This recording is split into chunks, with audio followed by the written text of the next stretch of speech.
meron po akong kilalang isang grupo na kulang na lang atakihin sa puso dahil sa panggagalaite sa sinabi ni President Bongbong Marcos. Yung pong sinabi ni PBBM tungkol sa pinabili ng suka, triggered po yung mga kandidato ni former President at talagang nanggagalaite at naninigas yung mga ugat sa leeg sa kakadepensa doon sa pinabili ng suka statement ni President Bongbong.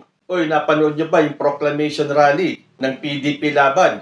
Kung saan may binitawan na naman si former President Rodrigo Duterte ng akusasyon at ng death threat.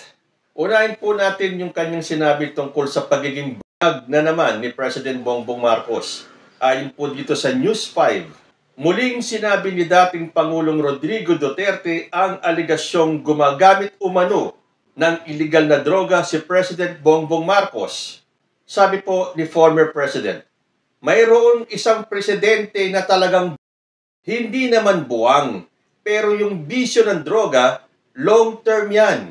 Maging ulul si Marcos. Maybe constant use of heroin. Aabot pa siguro siya ng 80. Pero pagdating sa panahon na yan, hindi na siya gumagalaw. Look who's talking talaga. Itong si former president. Long-term daw yung pagiging drug addict ni President Bongbong. Siya ba? Hindi naman aligasyon yung paggamit niya ng droga? Kundi ginagamit niya yung fentanyl ba yun? Na medicinal ang dahilan ng paggamit ni Digong. Tapos sinabi pa niya na maging ulul si Marcos. Pero sa galawan po, sino ba ang nagmimisto lang ulul? Ipagkumpara nyo nga po yung galawan ni President Bongbong Marcos at yung galawan ni Rodrigo Duterte. Ito, sinabi na naman niya na talagang meron tayong presidenteng. Pero looking back, ilang beses na pong binawi ni Digong yung sinabi niya meron tayong presidenteng bag. Isa, dalawa, ito pangatlo na. Malamang after a few days, sasabihin na naman niya na wala akong sinabing bag si Bongbong Marcos. Hindi naman na kayo nasanay kay Digong. Kung ano sasabihin niya ngayon, iba na yung sasabihin niya bukas. Hindi ba minana ito ng kanyang anak na si Sara Duterte nung binantaan niya si President Bongbong Marcos at may nakausap na daw siyang tao para si PBBM? Tapos recently lang, dininay niya na wala daw siyang sinasabing assassin plot, wala daw assassin, wala daw gunman. Pero dun sa video, narinig po nating lahat nung sinabi niyang may nakausap na siya at kapag siya ay huwag titigil yung assassin hanggat hindi yung tatlong personalidad na sinabi niya. O hindi ba? Like father, like daughter?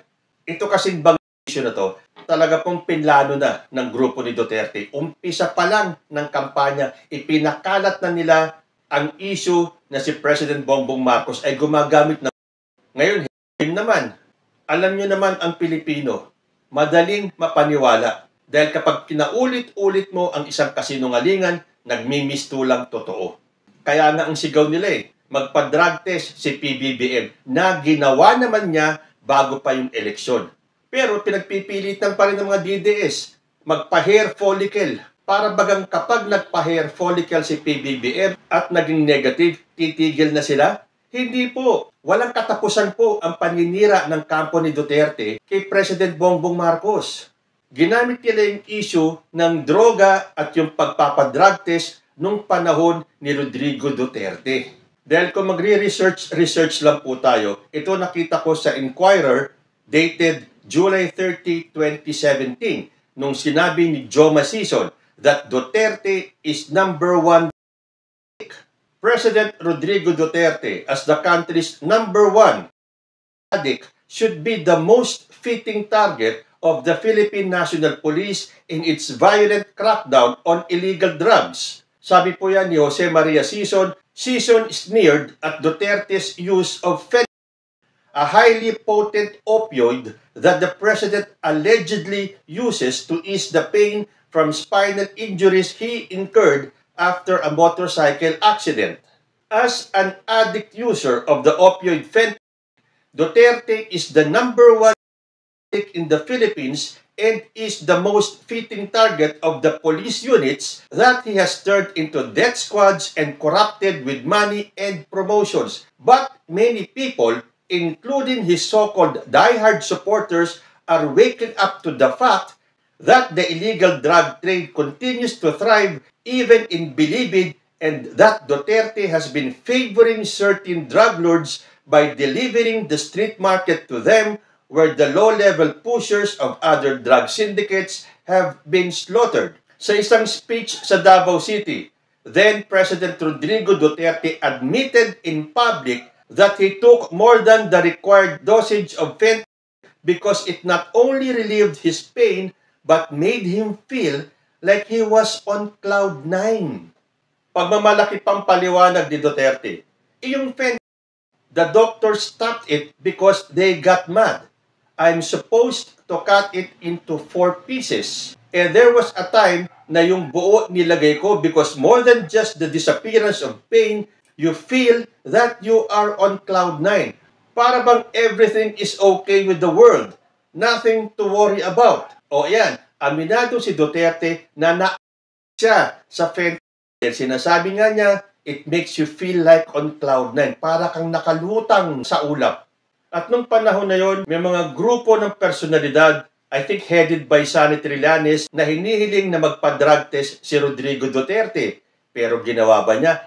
Hindi. Depensa pa ni Harry Roque. Walang pwedeng mag-utos sa presidente kung gusto niya magpa-drug test o hindi. Bakit ngayon? Pinipilit niyo si President Bongbong Marcos magpa-drug test. Ano yan? Kayo exempted? Si Bongbong hindi? Samantalang nagpa-drug test na si Bongbong Marcos bago pa siya naging presidente na pinagdududahan naman ng mga DDS. Si Vic Rodriguez pa ang nagpakita sa media nung resulta ng drug test ni PBBM. Tapos ngayon, pipilitin yung magpa-follicle test. Dahil yung pong sa St. Luke's, nung una gusto nilang sabihin at gustong palabasin na peke yung drug test ni PBBM sa St. Luke's. At dahil nagsalita yung mga taga St. Luke's na authentic at totoo yung drug test ni President Bongbong Marcos, pinipilit nila ngayon na dapat hair follicle test. So kung yung unang 2 drug test ni President Bongbong Marcos ay hindi tinanggap ng mga DDS, what will make you believe na tatanggapin ng mga DDS kung sakaling mag-negative si Bongbong Marcos sa hair follicle test? And again, bakit naman kayo papatulan ni PBBM? Samantalang nung panahon ni Digong, aminado si Digong na siya ay fentanyl user, and in fact, hindi lang user, kundi na-addict pa siya sa fentanyl. Dahil dinadala daw siya sa ulap. May narinig ba tayo kay PBBM na siya ay naging drug addict? Wala. Yan ay gawa-gawa lang ng kampo ni Duterte. Ano yung sinabi ni Harry Roque? Na walang pwedeng pumilit sa presidente kung gusto o hindi na magpa-drug test. Again, si Digong exempted, si BBM hindi. So, aasahan ba natin na itong mga susunod na araw, i-deny na naman ni Digong na sinabi niyang bang ang ating presidente? Paano nyo ngayon i-explain? Lalo na itong mga DDS, Salvador Panelo, Harry Roque, paliwanag nyo nga, yung mga statement ni Digong dati na bang meron tayong addict na presidente, tapos after a few days, biglang binawi, na wala daw siyang sinasabi na drug addict si Bongbong Marcos, kahit patayin daw siya ng 1,000 beses, wala daw siyang sinabi, tapos ngayon sasabihin niya, drug addict si Bongbong Marcos. Paliwanag nyo nga. Yung pangalawang statement naman ni Digong, sabi po dito sa balita, tila hindi na bago sa pamilyang ito ang pagbibitiw ng mga pagbabanta. Ngayon naman, si dating Pangulong Rodrigo Duterte ang nagbitiw ng panibagong death threat. Kahit pasabihin na pabiro, isang banta ay nananatiling isang banta. Marahil ay panahon na upang panagutin si Duterte sa kanyang mga pahayag. Kasuhan na at hayaang ICC ang umaksyon. Dahil nagbitaw na naman po ng isang pagbabanta si Rodrigo Duterte tungkol sa pagpatay sa 15 senators para daw makapasok yung kanyang mga kandidato. Ayon po dito sa Inquirer, former President Rodrigo Duterte joked about killing senators to make more vacancies for the senatorial candidates he was endorsing. Sabi niya, now there's many of them. What should we do? Let's kill the senators now to create vacancies. Sabi po yan ni Digong in Tagalog. Sabi pa niya, if we can around 15 senators, we can all go in. Talking of opportunities, the only way to do it is to use a bomb. Although alam po natin na pagbibiro yun. Pero dyan po natin nakikita yung sinasabi ko nung isang episode ko na Duterte's culture of violence. Ni sa biro, hindi nyo dapat sinasabi yan. Pero sa binitawang salita ni Duterte, para bang napakadali sa kanila ang gumawa nito. Ito naman mga audience niya, palakpakan, hiyawan, tuwang-tuwa. Samantalang in one way or another, kung ano po ang nararamdaman ng puso, lumalabas po yan sa bibig. Parang yung sinabi din ng kanyang anak, ay nako, talagang like father, like daughter, no? Nung inimagine ni Sara Duterte na pupugutan niya ng ulo si President Bongbong Marcos. Ito naman ngayon, 15 senador, para lang makapasok yung kanyang mga kandidato. Meaning, tanggap po ni Digong na walang pag-asang manalo yung kanyang mga manok. Well, save for 1 or 2. Pero mas malamang pa na ang makapasok lang ay si Bongo. Dahil sino-sino ba ang nasa line-up ni Rodrigo Duterte? Si Senator Bato de la Rosa, Senator Bongo, musician and lawyer Jimmy Bondoc, former Interior Undersecretary J.B. Hinlo, ex-presidential advisor for Northern Luzon Raul Lambino, actor Philip Salvador, Sagip Party List Representative Rodante Marcoleta, detained Kingdom of Jesus Christ founder Apollo Kibuloy, at si former Executive Secretary Vic Rodriguez. At ano ba ang narinig natin sa mga speeches ng mga kandidato ng PDP laban? Ilan sa kanila ng galaiti at halos maputulan ng litid sa liig sa pagdepensa sa pinabili ng suka statement ni PBBM. At ang nakakatawa pa nito, yung sinabi ni Attorney Hinlo ba yun?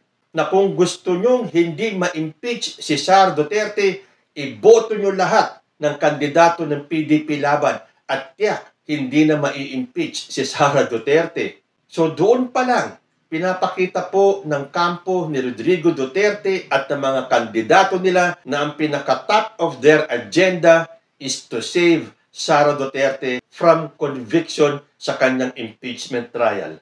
So, dapat yata baguhin na ni former president yung kanyang style. Sawa na yung tao dyan sa bangag issue. Iilan na lang po ang naniniwala dyan. And mostly, yan ay mga DDS. Dahil hindi sila titigil ng pagpapakalat na ang ating presidente ay drug at drug. Again, kung ginagamit niyo po yung utak ninyo sa edad ni President Bongbong Marcos, kung siya po ay drug addict, it will show sa kanyang aura, makikita nyo sa itsura niya, makikita nyo the way he interacts with other people, lalo na sa mga foreign dignitaries, kung ang presidente natin ay isang drug user. Panis na po yung issue ng pagiging drug addict at pagiging bang ni President Bongbong Marcos. Ibahin nyo naman. Wala nga kayong maipakitang pruweba eh. Yung ang polvoron video ninyo eh, hindi na nasundan dahil napahiya kayo sa buong Pilipinas at sa buong mundo na gumagamit kayo ng AI at edited na video para palabasin na drug si PBBM. Naalaman tuloy ng buong mundo kung gaano kayo kadumi lumaro sa politika. At kung nung panahon ni Rodrigo Duterte ay natutuwa pa ang karamihan sa kanyang mga death threats, sa kanyang mga biro-biro tungkol sa kayo po, lalo lang napatunay ng sambayan ng Pilipino na hindi po mawawala ang culture of violence sa kampo ni Rodrigo Duterte. Kayo po, ano ang masasabi ninyo? Comment lang po down below and I will see you in my next video. Diyos ti Agnina.